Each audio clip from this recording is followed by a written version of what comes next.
There's a liver-stressing staple hiding in your kitchen. Keep using it the usual way, and fatigue, cravings, and quiet health risks can build.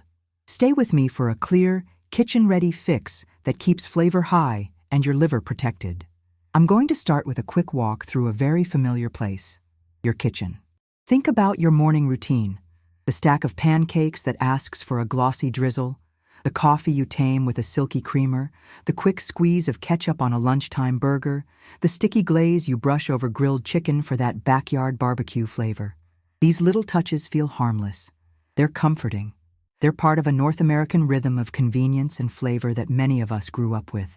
But here's what I've learned working with people who want to feel lighter, think clearer, and wake up with steadier energy. The smallest daily additions are often the ones quietly taxing the liver. Not the holiday dessert you remember and plan for, but the everyday extras hiding in plain sight. And before we go further, I want to make a promise. If you stay with me through this journey, I've saved a simple bonus that can make a surprising difference. A fast way to rework a favorite sauce into a liver-friendlier version and a label check habit that takes 5 seconds flat. No scare tactics here, just practical tools you can use before your next grocery run. Let's ground this in something you can do right now. Open a bottle of ketchup and read the first 3 ingredients. Or take that pancake syrup and check whether it's mostly sugar by another name. Scan the back of your coffee creamer, the granola bar, the salad dressing.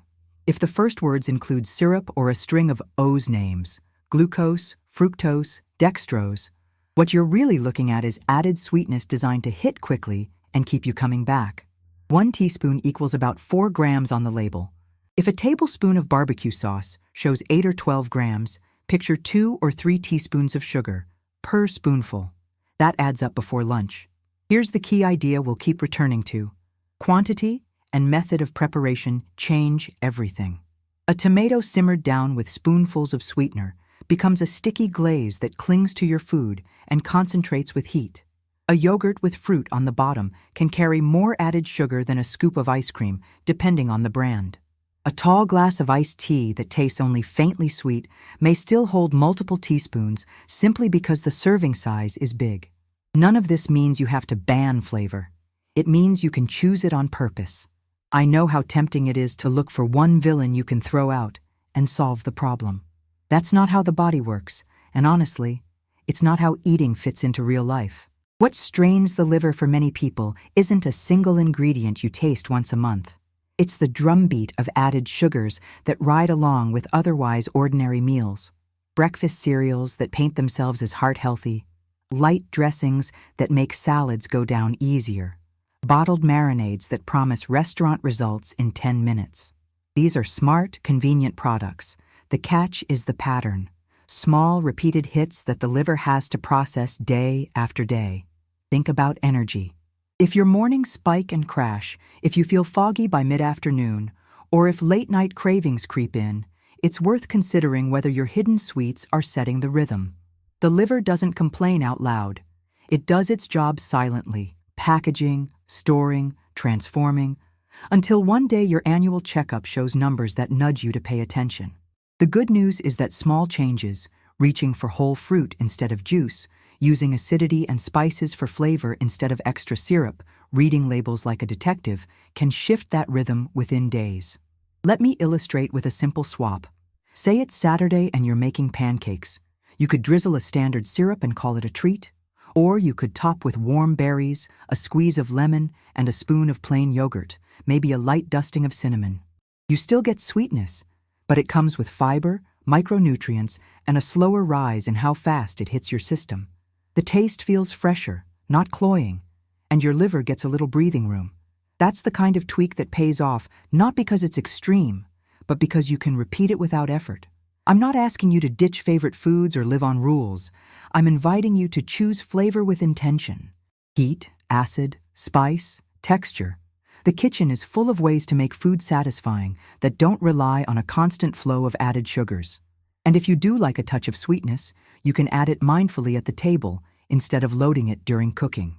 That one change, less sugar concentrated in the pan, more control on the plate, can reshape the entire meal experience. Here's my gentle caution as we move forward. When it comes to health, Details matter. 2 tablespoons instead of 1, a sauce reduced for 20 minutes instead of 5, a smoothie gulped without fiber versus a whole apple eaten slowly. These small choices stack up. Accuracy in quantity and preparation is not nitpicking. It's the difference between supporting your body and quietly overworking it.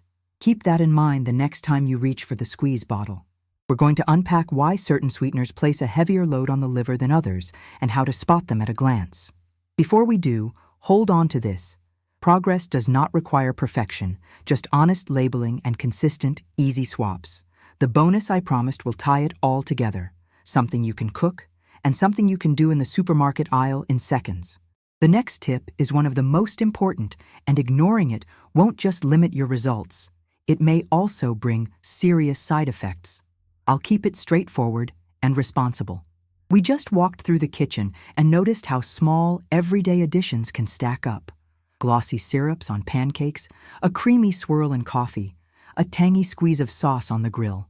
Let's connect that picture with what the liver actually does with these little extras, and why 2 foods that taste equally sweet might not act the same once they cross your lips.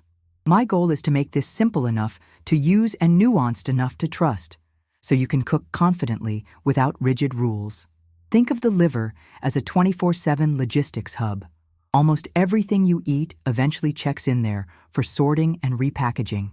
Some fuels enter the fast lane, used right away. Others are stored for later. Sugars are a special case because different types take different routes. Many sweeteners you'll find on North American labels: table sugar, corn syrup, high fructose corn syrup, evaporated cane juice, brown rice syrup, break down into glucose and fructose in varying ratios. Glucose can be handled by many tissues in the body. Fructose leans more heavily on the liver for processing.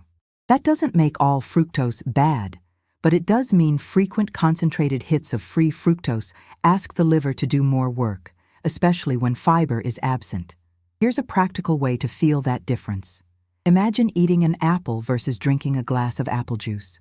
The apple comes with fiber and cells you have to chew. Digestion is slower, fullness signals turn on, and the sweetness trickles in. The juice is already unlocked. No chewing, minimal fiber, so the sweetness arrives fast and in larger amounts. Now imagine a sauce that has been simmered until glossy. Heat evaporates water, concentrates the mixture, and every brush on the grill adds another thin coat. The final bite is delicious, but it also delivers a compact, rapid pulse of added sugar. Again, not a moral issue, just a mechanical one. There's another layer: frequency. The liver adapts, but it appreciates breaks. A single sweet dessert at a celebration is a blip. A steady trickle from breakfast to dinner is a background hum the liver has to manage all day. If you've ever felt that mid-afternoon dip after a sweetened coffee and a healthy bar, and then chased it with a sweetened iced tea, you've experienced how the rhythm of intake can shape your energy curve. Let's translate all of this into actions you can take today without turning meals into math. First, pair sweetness with structure. If you enjoy a smoothie, build in structure with fiber, protein, and fat. A handful of berries with plain yogurt, chia or ground flaxseed, and a touch of cinnamon changes the way that sweetness arrives in your system. You still get flavor, just on a slower, friendlier timeline. Second, measure with your eyes. Labels list sugars in grams, which doesn't mean much until you convert. 4 grams equals about 1 teaspoon. If a bottled dressing has 8 grams per 2 tablespoon serving, that's 2 teaspoons. If your salad needs 4 tablespoons to actually coat the leaves, you've doubled it. Use that mental math to decide where you want your sweetness to come from. Maybe some sliced strawberries and a drizzle of olive oil and vinegar instead. Third, reduce concentration, not joy. When you cook, avoid long, heavy reductions of sweet sauces. Brighten flavor with acid, lemon, vinegar, heat, chili, black pepper, and aromatics, garlic, ginger, smoked paprika. Brush a glaze lightly at the end, or serve it on the side so you control the dose, rather than baking it into every fiber of the food. Fourth, read like a detective. On ingredient lists, sugar can wear many names: high fructose corn syrup, cane sugar, dextrose, maltose, fruit juice concentrates, and more. If one of those appears in the first three ingredients, that product is built on sweetness. That doesn't mean you can't use it. It means you use it intentionally and maybe less often. Fifth, respect rest. Give your liver windows without constant added sweetness by choosing unsweetened beverages between meals. Sparkling water with a squeeze of lime, unsweetened iced tea with mint, or simply water. This isn't about deprivation. It's about rhythm. One more important point. Whole fruit is not the villain. The fiber matrix of fruit changes how sweetness behaves in the body. A bowl of mixed berries alongside breakfast or after dinner can satisfy a craving and deliver vitamins and polyphenols that support overall well-being. Problems tend to arise when we strip out fiber and concentrate sweetness in syrups, juices, and reductions that go down fast. If you're curious where to start, begin with the products you reach for every day. The coffee creamer, the breakfast cereal, the go-to sauce for weeknight chicken, the bottle you squeeze over grilled corn. Swap one of them for a version with less added sugar this week. Taste it. Adjust with acid, herbs, or a pinch of spice. See how your energy responds over a few days. Real progress is built on changes you can live with. I'll end with a reminder that's both simple and empowering. The liver is resilient. When you reduce the background noise of added sweetness and give it steadier inputs, it often responds quickly. Think clearer mornings, steadier appetite signals, fewer late-night snack hunts. You don't have to be perfect to feel better. You just have to be consistent enough for your body to notice. We're about to move from understanding to strategy. How to spot the most burdensome sources at a glance and restructure favorite meals so they still satisfy without leaning on concentrated sweetness. The next tip is one of the most important, and ignoring it won't just limit your results. It may also bring serious side effects. I'll keep it straightforward and responsible. By now you've felt how rhythm and concentration shape the liver's workload. Small, frequent hits of added sweetness can matter more than a rare slice of birthday cake. So let's step back into that North American kitchen and look at where sweetness quietly moves from nice touch to everyday habit. I'll keep this practical and judgment-free because the goal isn't to scare you away from food. It's to give you enough clarity to choose flavor on purpose. Start with the bottles and boxes you reach for without thinking. The ketchup that turns a burger into comfort food. The barbecue sauce that makes grilled chicken taste like summer. The pancake syrup that pulls a weekend breakfast together. The cereal that promises whole grains and a happy morning. The light salad dressing. The granola bar tucked in your bag. The vanilla yogurt that looks virtuous. The iced tea that barely tastes sweet. Each one on its own can be a reasonable choice.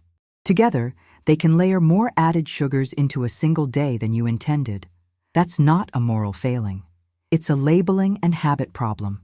Let's make the labels easier to read. The nutrition panel lists total sugars and sometimes includes added sugars. 4 grams is roughly 1 teaspoon. If a serving says 8 grams, picture 2 teaspoons. If a bottle says 2 tablespoons per serving, but you use 4 to actually coat your salad, you just doubled the number. This is not about perfection. It's about making a clear decision. Do I want 2 teaspoons of sweetness here, or would I rather save it for dessert I'll really savor? Ingredient lists tell an even better story. Sugar has many aliases, and they often show up early in the list. High fructose corn syrup, cane sugar, evaporated cane juice, dextrose, maltose, fruit juice concentrate, brown rice syrup. If any of these appear in the first 3 ingredients, the product is structured around sweetness, even if the marketing says natural, light, or low fat. The wording isn't designed to trick you. It's designed to make the product appealing. You can use that knowledge to pick the version that fits your plan. Now, open the pantry and do a quick, no-stress scan. Take 3 items you use weekly and flip them around. Measure the serving you actually use, pour the dressing into a tablespoon, spoon the yogurt into a cup, brush the barbecue sauce as you would on the grill. Count the teaspoons using the label. If the number surprises you, don't throw the product away. Adjust. Use half and add brightness with lemon or vinegar. Mix the sweet yogurt with plain. Stretch the barbecue sauce with tomato paste, smoked paprika, and a splash of apple cider vinegar so it tastes bold without leaning only on sugar. The fridge has its own surprises. Coffee creamers that taste like dessert often deliver more sweetness than expected. Flavored yogurts sometimes carry more added sugar than a scoop of vanilla ice cream. Bottled iced teas and energy drinks can turn into stealthy sources simply because the container is large. If you love them, try a gradual shift. Pick an unsweetened base and add your own touch at the table. 1 teaspoon of sugar or honey you can see is easier to control than a hidden amount already dissolved in the bottle. Let's talk about health halo products, granola bars, protein bars, cereals with phrases like whole grain, ancient grains, or with fruit. Many are decent options. Some are basically candy in a better-fitting suit. Your tool here is the first 3 ingredients test, plus the teaspoon math. If you spot 2 or 3 sugar names early in the list, or if the bar's sugars jump into the double digits for a small serving, consider a swap. A handful of nuts with a piece of fruit, or a lower sugar bar you genuinely enjoy. Your taste adjusts faster than you think. Savory foods can hide sweetness too. Think of bottled pasta sauces with family recipe on the label, glazes for salmon, or coleslaw dressings that make summer cookouts taste familiar. Sweetness helps balance acid and salt, and there's nothing wrong with that. You can keep the balance and cut the load by using acidity, umami, and spice to do more of the work. Tomato paste for depth, balsamic vinegar, or lemon for brightness, mustard for bite, smoked paprika for warmth. These tools satisfy the same craving for roundness without automatically defaulting to more syrup. A strategy that works in real kitchens is the 2 bowls rule. When you make a sauce, split it.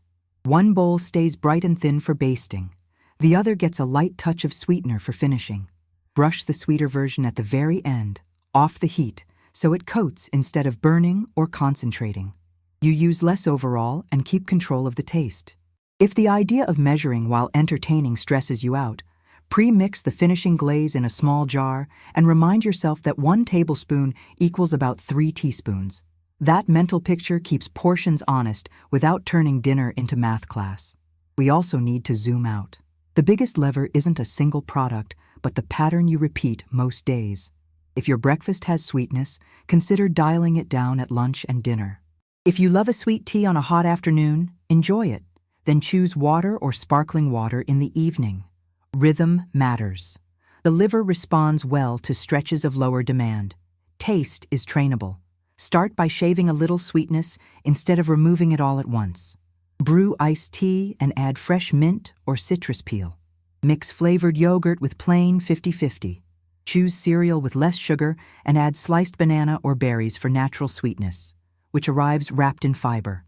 Your palate recalibrates in a couple of weeks, and you'll notice flavors you used to miss: roasty notes from nuts, the brightness of lemon, the gentle heat of ginger. Before you close the pantry door, take a quiet win. Circle 1 product you'll change this week, not 5.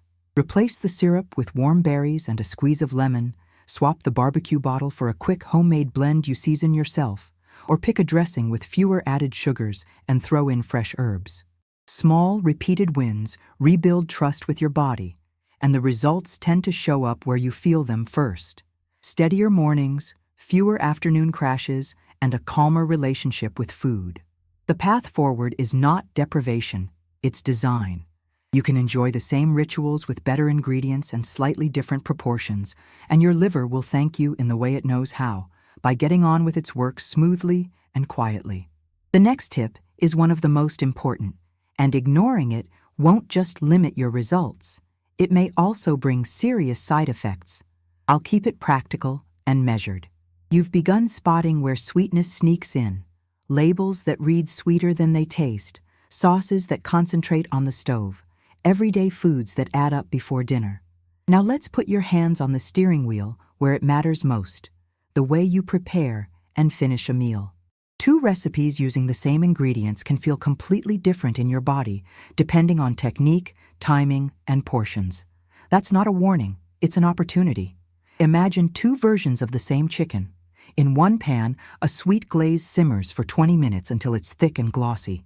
Every brush on the grill adds a lacquer that caramelizes, sticks, and intensifies. In the other, the chicken is cooked with herbs, lemon, garlic, and olive oil. The glaze shows up in a small bowl at the table, brushed on lightly at the very end for shine. The flavor payoff is similar, but the second method delivers less concentrated sweetness, more control, and a cleaner finish. You don't have to give up what you love. You only have to decide when and how the sweet notes arrive. Here are principles you can rely on without turning dinner into a chemistry class. First, avoid long reductions of sugary sauces when possible. Reducing evaporates water and concentrates everything left behind, including sugar.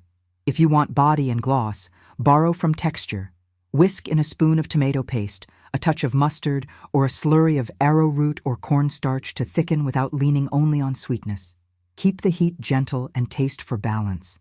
Second, let acid and spice carry more of the flavor. Citrus juice, vinegars, apple cider, red wine, balsamic, pickled onions, fresh herbs, garlic, ginger, chili flakes, smoked paprika. These are the levers that make food exciting without a sugar blanket. When you reach the spot where you'd usually add more syrup, try a squeeze of lemon, a splash of vinegar, or a pinch of salt first. Often the flavors snap into focus and the urge to sweeten fades. Third, time your glaze. If you love a sticky finish on ribs, salmon, or skewers, cook most of the way without sweetness. Brush a thin layer for the final 30-60 seconds so it warms and clings without burning or thickening further. Serve extra on the side so your guests can choose their own level. You'll be surprised how little it takes when the base is well seasoned. Fourth, structure the meal. Pair any sweet element with fiber, protein, and healthy fats to slow things down. A fruit-forward salsa on grilled fish tastes brighter with avocado and a cabbage slaw. A small spoon of honey in a vinaigrette behaves differently when the salad bowl is piled with leafy greens, cucumber, peppers, and a handful of nuts. The point isn't to overthink. It's to let the rest of the plate do some of the metabolic heavy lifting. Fifth, control dose at the table instead of in the pot. When sweetness is cooked in, you're locked in. When it's drizzled at the end or offered on the side, you can dial it up or down. This simple shift lowers the overall load without sacrificing satisfaction, and it trains your palate to notice subtler flavors. Char from the grill, the fragrance of thyme, the lift of citrus zest. Beverages deserve their own moment. Cooking isn't only about heat. It's also about what you sip while you cook and eat. A sweet tea, soda, or energy drink can set a sugary tone that nudges you to chase sweetness across the meal. Try designing a default that gives your liver a break. Sparkling water with lime, chilled unsweetened tea with mint, or plain water perfumed with orange peel. If you like a cocktail now and then, keep it simple and mindful.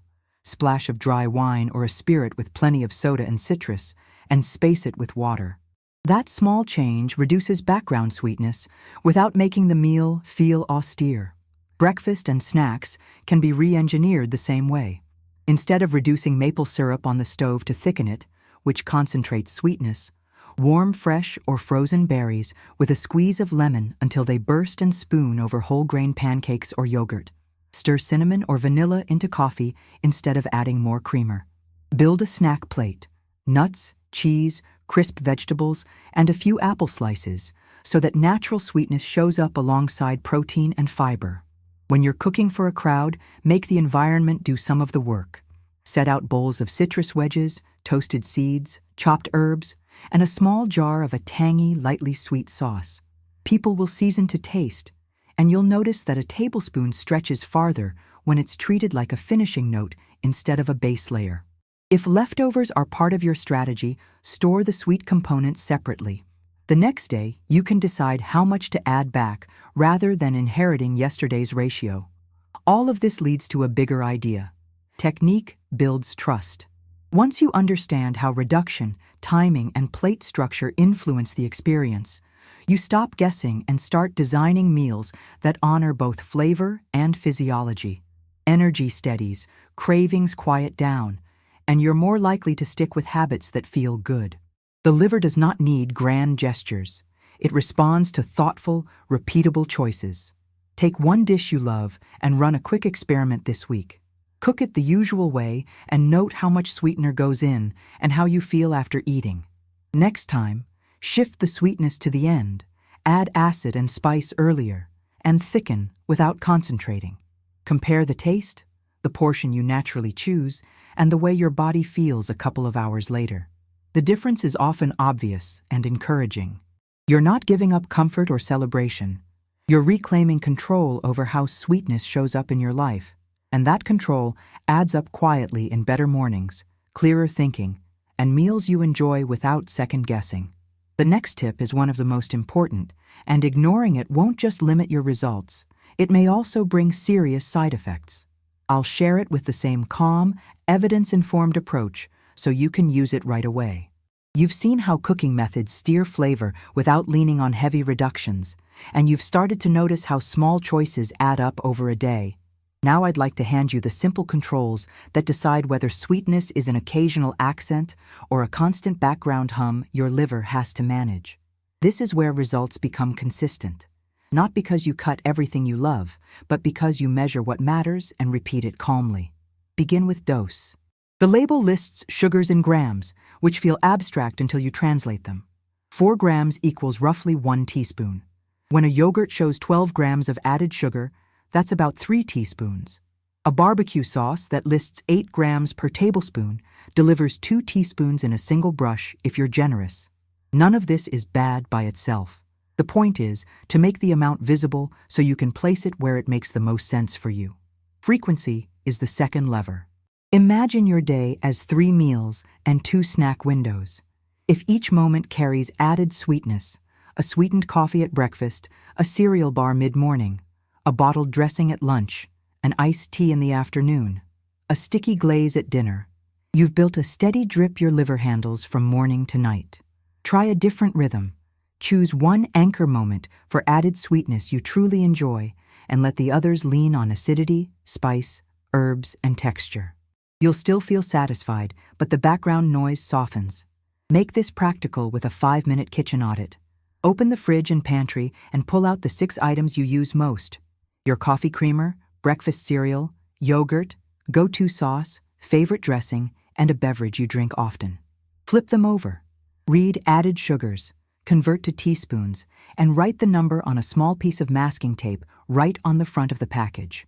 You're not shaming the food, you're making the choice visible. The next time you reach for it, you'll decide on purpose. Portions deserve honesty. The serving size on the label is rarely your real serving. Measure once, not forever. Pour your usual cereal into a bowl, then tip it into a measuring cup. Spoon the amount of dressing you naturally use onto a plate and count it with a tablespoon.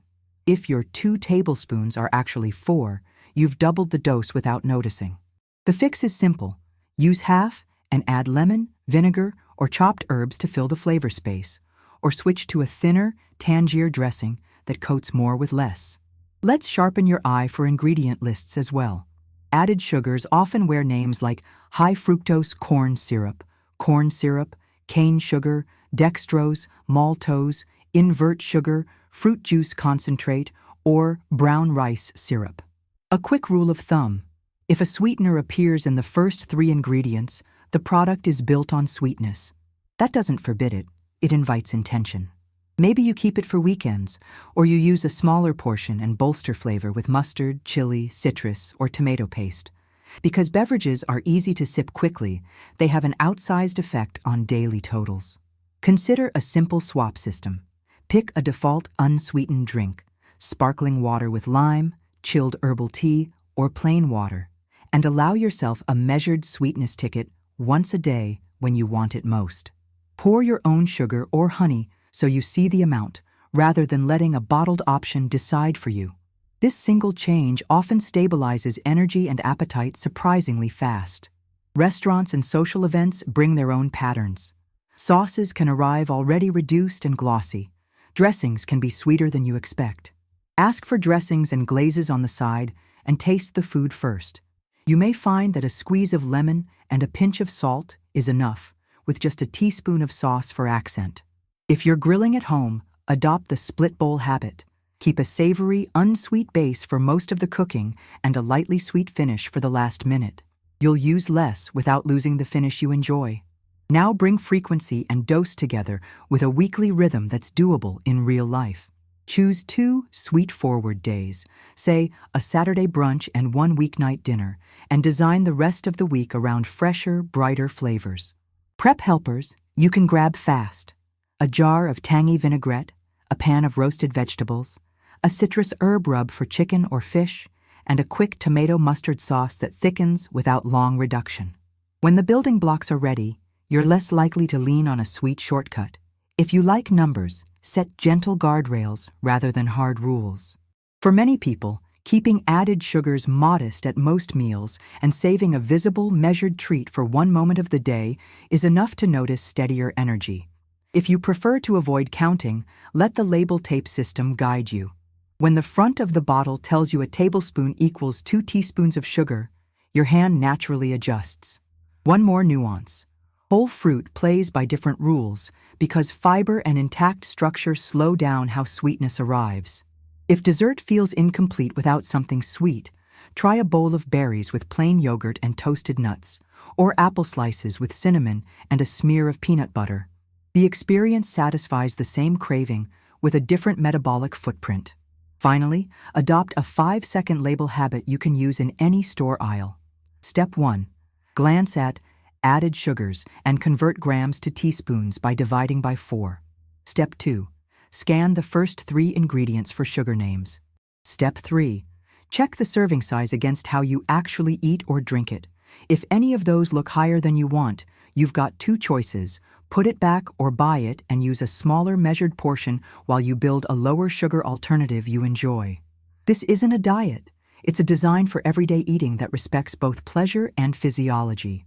When dose and frequency are intentional, the liver has room to do its quiet work well, and you feel that in calmer hunger cues, steadier mornings, and fewer late-night snack hunts. The next tip is one of the most important, and ignoring it won't just limit your results, it may also bring serious side effects. You've brought real intention to the way sweetness shows up in your day: less reduction in the pan, smarter timing for glazes, a calmer dose and frequency, and a label habit that turns the back of the package into useful information. Now, it's time to name the pattern clearly and give you a simple, repeatable way to cook that lines up with your goals. Here's the heart of it. The most harmful food for liver health that's probably in your kitchen isn't a single item you can point to. It's the background of added sugars, especially those rich in free fructose, spread across sauces, beverages, and convenience foods you barely notice. It's not the fresh peach in your hand or the handful of blueberries tossed over yogurt. It's the steady accumulation of sweetness that arrives fast, in concentrated forms, and without the fiber and structure that slow things down. That pattern asks your liver to do extra work day after day. The fix is not fear, it's design. Design begins with the way you prepare food. Start with a savory base and save sweetness for the finish. Season proteins and vegetables with salt, pepper, herbs, citrus zest, garlic, and spices so they taste complete before any glaze appears. If you enjoy a glossy finish, brush a thin layer of a lightly sweet sauce during the last minute of cooking or off the heat, and offer the rest at the table. This gives you control and prevents the long, high heat concentration that turns a spoonful into a sticky coat. Thicken without concentrating. When you want body in a sauce, lean on texture boosters rather than long simmering. Tomato paste, a dab of mustard, a pinch of arrowroot or cornstarch whisked into cold water, or even a spoonful of hummus can add cling. Taste and brighten with acidity, a squeeze of lemon, a splash of apple cider or red wine vinegar, before you consider adding more sweetener. Often the balance appears with acid and salt, not sugar. Build plates that slow things down. Pair any sweet element with fiber, protein, and healthy fat. A spoon of mango salsa feels different alongside avocado and cabbage on grilled fish. A drizzle of honey mustard vinaigrette behaves differently on a salad stacked with leafy greens, peppers, cucumbers, seeds, and grilled chicken than it does on a sparse bowl. You're not removing pleasure. You're framing it so your body handles it gracefully. Rethink breakfast and beverages, 2 places where sweetness can snowball. Swap syrup-heavy starts for warm berries with lemon over whole-grain pancakes or Greek yogurt with cinnamon and toasted nuts. Keep a default unsweetened drink, sparkling water with lime, iced tea with fresh mint, or plain water. And if you want a sweet option, Measure it yourself so you see the amount. That clarity alone changes the pattern. Keep your kitchen stocked with quick helpers that bias you toward balance.